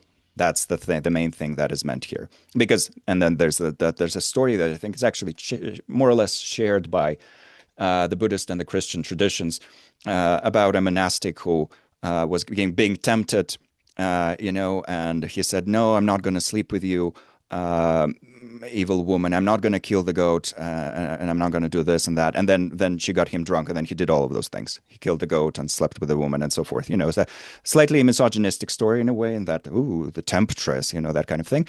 But it kind of illustrates the point in that if you do get intoxicated, then all the other things might follow along. So that's the main point of it. So training in these, and this is the foundational kind of bones practice for them. But then you have Master Thich Nhat Hanh and his community, his incredible teaching, his lovely community, and he really unpacks it into a much more elaborate system of training in which the first point, for example, is not just avoiding killing someone. It's avoiding really any type of harm that we could bring to the bodies of others directly and indirectly, and ideally even avoiding the malevolence that we might have for others. Avoiding stealing is not just avoiding, stealing an orange from a store. It's also making sure that we don't lay any claim to things that really would justly be distributed otherwise. So, a note for CEOs and so forth, and boards and whatnot. With unkind and unwise sexual behavior, it's about really establishing wisdom with how we use our sexual energy and our attractiveness energy, our magnetism. Because whatever we think of our appearance, we all possess sexual energy and we all possess a certain level of magnetism to us. And how we use that is always a big question. Do we use it wisely? Do we use it unwisely? So establishing wisdom in that. The same thing with lying. It can become really elaborate in that, avoiding any type of misinformation, being really clear about what is it that we're sharing with others, trying to be very truthful and also, kind and clear and blah, blah, blah. And the same thing with intoxicants, because we absolutely can get intoxicated with Instagram reels or whatnot. We can absolutely get intoxicated with propaganda. Anything can become a source of intoxication. Coffee, tea, information, misinformation, Netflix shows, really anything. Just look around, the list of intoxicants keeps changing every year because new things come into play. But our ability to get lost and lose clarity, that doesn't change. So Master Thich Nhat Hanh unpacks it in great detail. So his community has more elaborate versions of that. And at the end of this session, I will mention a book of his that actually really goes into great depth with these 5 trainings. But for the Tibetan tradition, so how do we deal with these 5? Well, ideally, we just try to maintain them in terms of our daily behavior. If you can, start noticing what is happening with your body, speech, and mind as it's happening, and you can catch yourself, let's say, being almost on the verge of lying and then pulling back from that. That's the training in daily life. But there's also training in meditation that we can do. And that's where it comes into our course. I'm not just saying, oh, this is how you should live, even though that the Indo-Tibetan tradition does absolutely say that. It also offers us meditation tools for that. So what do we do in meditation? This is a practice that we can do actually. And I will describe it and then we can do it very briefly. It doesn't take much time. We relax our body, speech, and mind. We prepare for practice like we normally would. And then we do cognitive work. We tell ourselves, to the best of my ability, I will avoid killing and harming the bodies of others and myself. Which also then opens a can of worms with regards to, oh, what is it that I'm doing with my body and how good is that? Like, am I drinking enough water? Even that becomes a part of this. Then avoiding stealing. To the best of my ability, I will avoid stealing, meaning taking what is not freely given. To the best of my ability, I will avoid using my sexual energy unkindly, in an unkind and unwise manner. To the best of my ability, I will avoid lying. To the best of my ability, I will avoid intoxicants. And after we establish each formula, we rest in it for a little while to really strengthen it in our mind. And that's meditation, gom, bhavana. We're habituating ourselves to these aspirations. So these types of practices would be often done in the beginning of the day. In some traditions, including some branches of the Pali tradition, people would chant these five principles or the five precepts as something they say out loud. They would say, I will avoid killing. They can chant it in Pali or in their own language. It's good to do it in our own language. And then they would rest in its meaning. And then I will avoid stealing. And when done as a group practice, it's of course a certain group energy is created and that everyone is ideally aspiring to actually do just that. And then throughout the day, what we do is we use our self-awareness to notice whether we're doing these things or not. But within the meditation, we just establish the foundational things. So we prepare, relax, body, speech, and mind, do these five contemplations, and then dedicate the energy of that. That can take 5 minutes or less, but that is a very transformative practice. So let's just do it very, very briefly. Just closing our eyes, bringing our attention back to our body.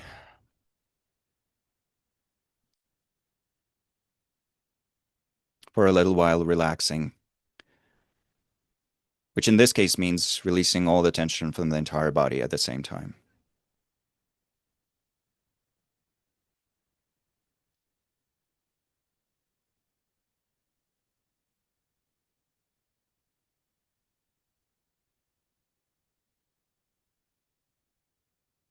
The breath is flowing naturally, and on the level of our mind, we can remind ourselves, hey, I'm doing this all to reach that greater goal, that state of true transformation for myself and others.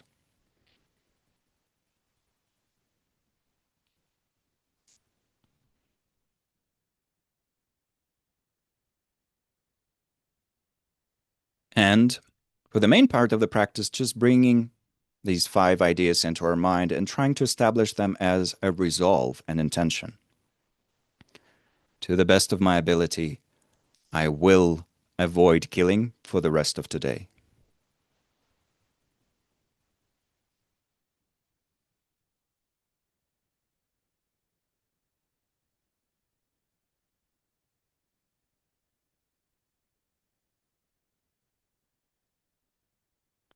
To the best of my ability, I will avoid stealing, taking what is not freely given for the rest of today.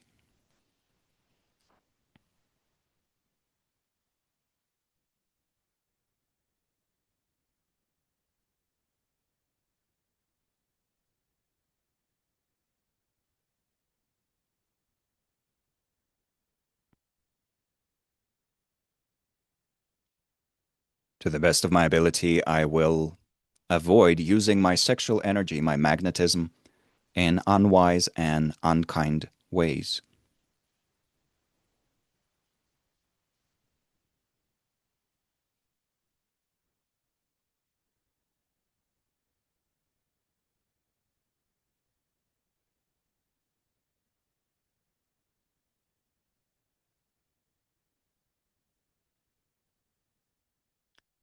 To the best of my ability, for the rest of today, I will avoid lying.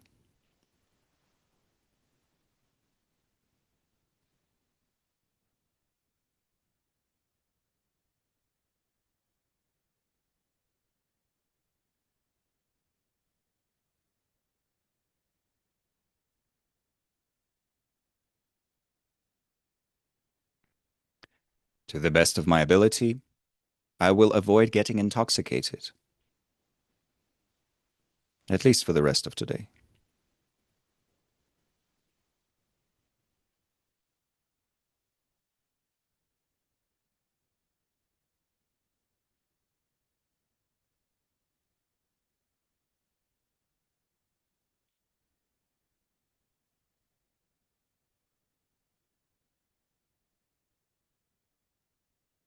And coming back to the body, checking in with it, briefly dedicating the energy of our practice to our highest aspirations. May these moments of practice contribute to the realization of my highest goals.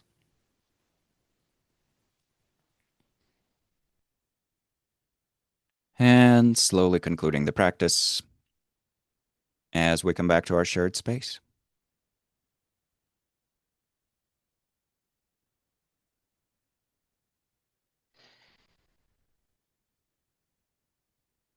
Thank you.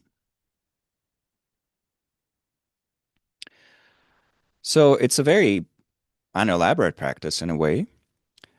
It can be elaborate. We can spend way more time on each principle, just contemplating it more deeply. And in that case, we can establish the resolve and also scan our life a little bit to see, oh, are there any spaces in which I am likely to, let's say, lie? Oh, here and there. So there I will be especially careful. And then for the next one, are there any situations in which I might get intoxicated in some way? Any potential pitfalls? Scanning, scanning, scanning. Oh, here and there. So I'll be especially careful there. And then with that, establishing those resolves, establishing that clarity. And then throughout the day, actually practicing this thing on which we were meditating, knowing that we will fail and that's okay. Some years ago, I was in a facilitator training and I said, well, and then recognize what were the things when I was doing my training session. I said, well, as a participant, I was presenting something. And I said, well, and then just recognize our failures. And so, and the facilitators of the facilitator training say, well, you have to remember that if you have Americans in the audience, you can't say failure, you can't say fail. They really don't like feeling like a failure, so don't say that. And the British people were like, oh, who cares? You know, the big deal. My God. It's like, oof. Yes, we do fail. What's the big deal about that? So, we will fail. That's just a fact of life. And then we'll have to say, okay, in these areas, I will do better next time. I'll apply more self-awareness. And over time, this yoga of Shila, I will become better at it. And that will make me also better in the yogas of Samadhi and Prajna later on. So, it's a training in which we have to recognize not just the good, but also the bad, and especially our problematic habits. We might have a huge habit of lying. For some people never lie or almost never lie. And I've also met people who are pathological liars, just one lie after another, to the point where no one around them knew what was true at all. In the most minor things that were completely inconsequential in that. So they were just lying about something that just for the fun of it. Amazing, right? Fascinating. And so someone might have to start undoing that level of habitual propensity. It's all, we all start, some people might have a strong habit of fishing, which from this point of view does fall under killing. You're killing the fish unless you let it go back into the river and you don't harm its body. I don't know about the ethical repercussions of that, but better than killing it, so from this point of view. So we all start somewhere and we're making our way to the level in which we're quite good at all five of these principles. And these are universally used across the Buddhist world. So you have practitioners in Thailand, Burma, and so forth, the Theravada countries, using these every day across the Mahayana regions, so the northern one and the Eastern Asian one. So they're pretty universal. But of course, they also map very nicely onto secular ethics. No one likes to be killed. Hello. Christian ethics, Muslim ethics, and so forth. So they're fairly universal, which is why this idea of Panchashila is kind of sometimes recognized. Oh, this foundational template for the applied ethics that the Buddha established back in the day. We have the universal template for ethics, which is the Golden Rule. Of course, all the traditions have that. There are more than 40 variations of it across the different ancient cultures of the world, I think. And then we have these more practical recommendations like this one, the Panchashila. So that's the level that is essentially what is the ethics of pratimoksha. So all the monastic precepts are basically elaborations of that, plus many, many rules for collective living or for monastic existence. And the difference with monastics is they practice celibacy when it comes to the avoiding unwise and unkind sexual behavior. Why? Because it helps them conserve that energy and then put it into practice and not get worried about children that they might have fathered and, interpersonal romantic relationships. Other types of relationships are already troubling enough. So, if you want to focus full on your contemplative practice as a monastic, you practice celibacy in this third point. But in essence, the monastic precepts outside of that, the difference with celibacy, are just elaborations of this whole thing. And lay people practice the same thing. It's just the third point is described slightly differently. Then you have the ethics of Bodhisattva. This one is practiced across, again, the Mahayana countries. So you have it in Tibet, Mongolia, Bhutan, northern regions of India. That's the northern Buddhist regions of Russia also. That's the northern part. And then the East Asian part, China, Korea, Vietnam, Japan, and the regions and countries in which Chinese Buddhism has also spread, like Malaysia and Singapore and so forth. So the Bodhisattva ethics are all about eventually becoming a source of happiness and freedom for all beings. And on the way towards that, we are trying to actively bring benefit right now. And we're also we're training our muscles of being an angel for others, essentially, being a source of goodness for others, actively helping others. While we're also moving towards full awakening for ourselves. So training in the helping aspect and training in the wisdom aspect so that our own mind becomes fully clarified eventually. And it's divided into true levels, first aspiring for all that, aspiring for full awakening, and then actually training in the things that bring about full awakening. It's a very elaborate system of practice as well, which is kind of the heart of what's done in Tibet, China, Japan, Korea, Vietnam, Mongolia, and we're not going to dwell on that. But a very important part of that is the threefold ethics of a bodhisattva. So it's establishing, again, the practice of Shila, but through working with three aspirations. This practice is completely universal and has found its way into secular ethics quite nicely. The first aspiration is to avoid harming. And what we did with Panchashila was just an elaboration on that. It just very applied things stemming from that. Yama in the Eightfold Yoga of Patanjali is primarily this, avoiding harming in different ways. Then the second aspiration is to actively bring benefit. So we're no longer just saying, hey, I'm going to avoid being intoxicated. We're saying, I'm going to actively seek to be of help. So if I see someone that I can help, I will. So bringing benefit to the best of our ability. And then the third one is training in wise altruism to uncover the beautiful qualities of heart and mind, or we could say training in developing our best qualities. But it's a simpler way of putting it. So the first one, avoiding harming to the best of my ability. I will use my self-awareness to not harm. Then I will use my self-awareness to bring benefit. That's the second one. And this third one is I will invest some time and energy into training in positivity, in cultivating my generosity and concentration and stress resilience and just resilience, emotional balance, whatever it is, my diplomatic skills, all the positive skills that we might developing them, putting some effort and energy into them is the third aspiration here. But especially the quintessential ones, wisdom and compassion, which are the heart of the path from the point of view of the Mahayana tradition of Buddhism. So this again is done as a meditation. And this is, I always say this, you probably have heard this a few times already if you were in our previous courses. This is the practice that the Dalai Lama teaches most often, or used to teach most often when he was actively touring the West. Not any sort of mantra recitation, not concentration practices, not anything like that, but this one thing in which in the beginning of the day you wake up and you generate this as your aspiration for the day. To the best of my ability, I will avoid harming. You rest on that again. I will bring benefit. You rest on that. And if you want to scan your day and see, oh, I will help here and here and here and here, here. And then I will train in the cultivation of my best human qualities. Because all of the ethics, again, at least on this bodhisattva level, they boil down to this. And on a secular level, it's a completely secular thing. There's nothing inherently Buddhist about it. Just it came from the Buddhist teachings, but it's universally applicable. And doing that as a meditation, which can take 3 minutes, 30 seconds, or more, depending on what is it that works for us. But just establishing each aspiration as a resolve and resting in that for a little while, and then throughout the day checking in with this.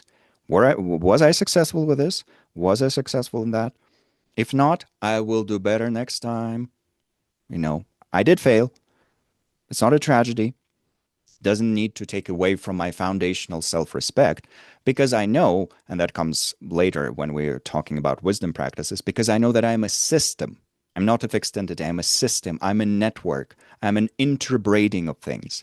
And so, of course, some of the things braided into me are trash, and I just need to unbraid them and remove them while strengthening the good ones. Okay. And especially if we follow that foundational theory of our inherent nature being good, well, the outer braiding of my being contains some trash, but at the heart of it is spacious luminosity. Isn't that amazing? So my temporary moral or ethical failures don't take away from that inherent luminosity. And all my ethical work, this work on Sheila, on ethical intelligence, is contributing to me in eventually discovering and for myself experiencing that inherent luminosity that is my own true nature. Amazing. And actually, this concept of inherent luminosity and everything associated with it is what's associated with the third level, which I'm just here mentioning for you to be aware of it in case you're interested in Buddhism or you're a practicing Buddhist, because for more secular level of practice, that doesn't necessarily have to be a part of what we do, although it might in a way. So those are the ethics of Tantra. Tantra, and we'll have a separate conversation about that at the end of the course in our last class. Tantra refers to a system of advanced contemplative techniques that became popular in India about 1600 years ago. And these advanced techniques are all, and they exist in Buddhism, Hinduism, and Jainism primarily, with some elements also finding their way to Sikhism. These advanced contemplative techniques are all meant to help us in uncovering our own true nature or in uncovering special abilities through working with a template of perfection known as meditational deity. So some, let's say, archetypal form of awakening that we're working with, or godhood that we're working with in order to uncover our own, again, inherent luminosity.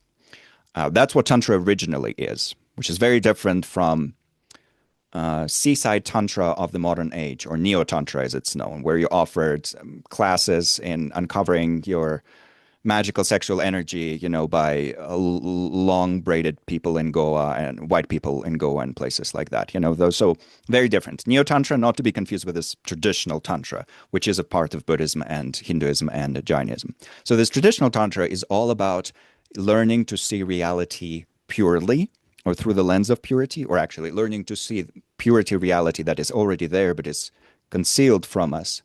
And so we're training from a Buddhist point of view in such positive mental factors here as devotion or vertical love towards the awakened qualities and pure perception. So all of the tantric ethics which are used in Buddhism are all about that, learning to see perfection at the heart of each and every being, and actually learning to see perfection in every appearance that is around us, I mean, the cups and tables and so forth, but especially in beings. So, okay, that's traditional one. To unpack it in greater detail would take a long time, and we will have a separate conversation about that towards the end of the course. But how can it be used right now? Well, a very simple version of that is to look around and remind us that every sentient being, and certainly every human being, in terms of whom we're interacting with daily, has the same awareness, as in the ability to be aware. And within that awareness is hidden limitless potential for that awareness to also manifest as compassion and wisdom, not just as hatred and greed, or arrogance or jealousy, or whatever trash we're manifesting for each other right now. So, knowing we all have this potential, that spacious luminosity is within every being. That's the Buddhist working hypothesis known as Buddha nature theory. We don't have to buy into that, but we can play with it if we are inspired to, and see, hey, just through mere fact of being aware, we can all potentially mold our awareness, bend our awareness into wisdom and compassion. Or we can dive into that awareness and wisdom and compassion will already be there.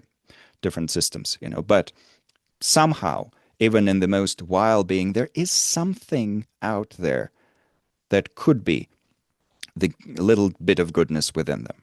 So that will help us later, this like little experimentation with flexibly seeing the goodness in others. That will really help us when we talk about practices of compassion and loving kindness. Because it will be very difficult to generate compassion for all sentient beings if some of them we see as inherently and absolutely flawed, evil, and irredeemable. So having a little bit of hope with regards to basic goodness will help us there. And that is a simple expression of these ethics of Tantra, the foundational root of them, you could say. But primarily for practical purposes that we're exploring now, the basic level of Shila that we're working with is the Panchashila. That's a practice that some people like to start with, meditating on that and then maintaining that throughout the day. And or the threefold ethical aspiration of a bodhisattva. I would say actually this one is a bit more universal. It's more commonly taught in the secular context, including in some books on the secular ethics and the Dalai Lama's talks on secular ethics, which he gave so many throughout the years to just invite people to practice this. In 2012, he gave the Kala Chakra initiation in Washington. And the Kala Chakra initiation is one of the most advanced transmissions for tantric practice in the Tibetan Buddhist tradition. It's one of the most advanced things you could receive and one of the most complex things you could practice. And for that reason, actually, many people attend those transmissions, but they don't really practice Kala Chakra Tantra itself. It's a very elaborate, complex, and incredibly refined psychological system of training. But he used to give it many times for world peace, because it was a big gathering in which people from many different traditions would come together, and there are Buddhist reasons for why that specific thing is given for world peace. But in 2012, when he gave that initiation in Washington, he said, and I heard that from Sylvia Boorstein, so I'm quoting indirectly, I don't care about you becoming Buddhist practitioners, he said, when performing that elaborate multi-day teaching ceremony. But I do care about you becoming ethical people, meaning people, this is my elaboration, who practice this, because this is the main thing he quotes from the Buddhist teaching as a universal practice. So it's just good for us to all become ethical beings, period, in terms of the world becoming a better place. But in terms of also our individual meditation trajectory, again, Shila is described as indispensable before Samadhi and Prajna can flourish. Again, also, it doesn't mean that we reach the perfection of Shila until, before we can go on to Samadhi and Prajna. No, it's also true that training in meditation and concentration, Samadhi, will help us with self-awareness, improving our Shila. Training in wisdom, especially understanding interdependence, will help us with Shila. But to some foundational level of Shila, some foundational level of catching ourselves on the verge of doing something and saying, hey, no, Shila, remember ethical intelligence, your own self-respect, and your regard for others, and pulling ourselves back gently. If we succeed in not saying one bad thing once a day, catching ourselves and pulling ourselves back from lying or sowing discord or just meaninglessly distracting someone or insulting someone, and these four are described as the four primary negative acts of speech in Buddhism. If we can catch ourselves on the verge of, killing an ant, pulling back from that, or stealing something, pulling back from that, or being unwise and unkind in how we use our magnetism, our sexual energy. Again, pulling back from that. Great. And later on, there's also training, and this is a more refined level of Shila, in pulling back from malevolence or malice, meaning the thoughts of harming others. Noticing that they arise and then just saying, nope, not going to do that, not going to pour any energy to that. Pulling ourselves from thoughts of greed or avarice, in which we say, hey, that belongs to someone else. Let that be mine. And there's so many examples, probably in our personal life, but universally. People who look at the amazing forests of Brazil and say, hey, I'm gonna get that for me. I should own that. What an incredible state of mind, in the worst possible way. So pulling ourselves back from that. And then pulling ourselves also from the states of mind that want us to make morally numb, in which we, for example, say, no, my actions don't have a moral dimension. What I do doesn't matter. I should be allowed to do whatever I want, and it will have no effect on others and the world. Well, obviously a lie, right? But we sometimes want to fall into that because it's simpler, we think. even though from a Buddhist point of view, that really will poison our mind for now and for lifetimes to come. So pulling ourselves back from that, that's a more refined level of Shila. So collectively, those four actions of speech, three of the three of the body, and three of the mind, they're known as the 10 non-virtuous actions, which that's another schema for training in Shila as well. So whichever one we use, for example, we can start with the threefold ethical aspiration. Training in it for a week is a great start for the next leg of our meditation journey. And if we just want to limit ourselves to one for now, just avoiding harm, also valid. If we want to meditate more on the Panchashila, also valid, but just playing with it a little bit. You can also do it with the Yama principles from the Eightfold Yoga of Patanjali. You can just use those, meditate on them in the same way that you would in Panchashila. Totally valid. If that speaks more to you, please do that. The result will be fairly similar. And then eventually we will establish a firm foundation for Samadhi. And just as an additional note, I did mention two books that I recommend for this course in general. So I would start with those, the one by Lama Zopa Rinpoche and the one by Maitreya Carr. But later on, if you want to dive more deeply into Shila, but in a fairly accessible secular way, because there are, of course, very, very detailed and technical descriptions of it from Buddhist point of view, that's different. But from a more secular way, these two books I would recommend. Beyond Religion, Ethics for a Whole World by the Dalai Lama. That's one of the best textbooks on secular ethics. And it's not just a book in which he says, oh, be good. He does unpack the different mental factors that are responsible for our ethical intelligence from the point of view of this traditional Indo-Tibetan psychology of Nalanda and Vikramasila. So that's one, a great book. It was also released in 2012, actually, at a Kalachakra initiation, but in Bodh Gaya. And then the other one is the Mindfulness Survival Kit, 5 Essential Practices by Thich Nhat Hanh. That book is lovely because he unpacks Panchashila very elaborately. But on top of that, in the beginning, there's a whole section in which he talks about the different ethical theories that humanity has developed. So the ethics of consequentialism and the ethics of this and that, and the different ethical systems that humanity developed, in which different philosophers were thinking, oh, what is moral, and blah blah blah. So he briefly covers all of those for us to just be aware. Oh, humanity did spend a lot of time thinking about these things. And then he presents Panchashila as, well, it's fairly universal and it works across all of these theories. So why not practice that right now? So a really great book as well. So that's just for the future. But if that's something that ignites you right now, you can also read these first and then turn to Maitreya Carr or Lama Zopa Rinpoche. So whatever works for you. But I just wanted to mention these as two lovely sources. So practice recommendation for the next week. In terms of formal meditation, if you want to continue training in the practice from last week of settling your body, speech, and mind, just relaxing deeply, absolutely, always great. And on top of that, a little Panchashila practice or a little threefold aspiration practice, which can just be 3 thoughts that you generate as you wake up. Another great addition. It will just give you that habit of practicing Shila in terms of the cognitive activity, which then translates into behavioral activity as well. With that, we're all out of time. It's been lovely spending time with you. Thank you so much. Deep bows of gratitude to all of you, and of course to the Sangye Yoga School. Thank you, Kat. Thank you, Phil. Thank you for having us. And we'll see each other next week to start talking about Samadhi, which arises out of Shila. So deep bows. Have a lovely, enjoyable week. Be safe, and see you all very soon. Thank you so much.